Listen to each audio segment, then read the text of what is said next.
Sharone's gone through a lot, and I stay in touch with him. He's been going through a lot. He's battled cancer.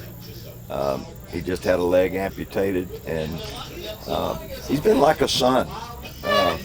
We've been in touch all these years. He's gone through a lot of battles. He's had a lot of great things, but right now he's definitely going through a hard time. But he was a tough player, hard-nosed player. He was always fighting, and he'll do the same thing with this battle. He'll continue to fight and win this battle. Right now, it's getting the prosthetic where he's used to it and able to walk. And so anyway, I'm glad that everybody is here.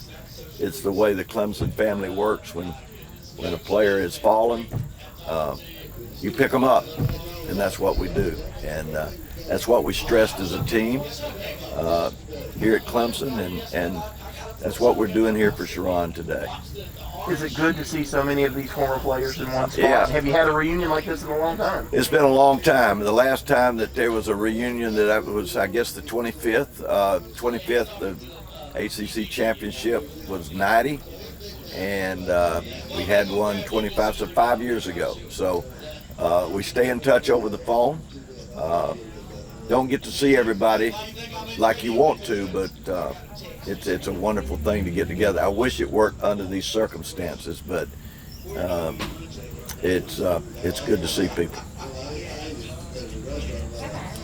Hearing this, when did you first hear that Sharone was maybe going through a tough time, or what was the conversation like? Perhaps he told you himself. Well, yeah, he and I talked. I actually got a call from Lou Ritchie, who played for him. I'd been talking to Sharone. Sharone hadn't said anything at the time, and Lou Ritchie, he's the guy that let me know. He and Buck have stayed in touch with Sharone. So I told Sharone, I said, you know, this is a tough battle.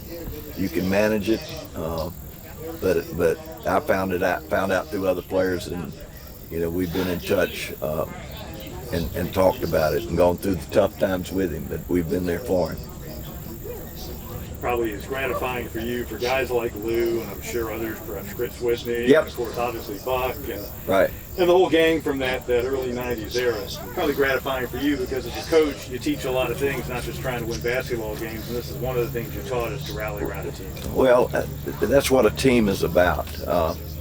You know, it teaches a lot, but the old saying, there's no I in the word team. It's a weak concept, and that's what we tried to follow, and these guys have been able to do that.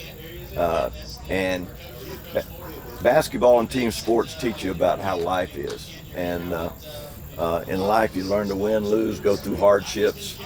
There's going to be highs, there's going to be lows. Right now it's a low for Sharone, but you got to pick your bootstraps up and move forward.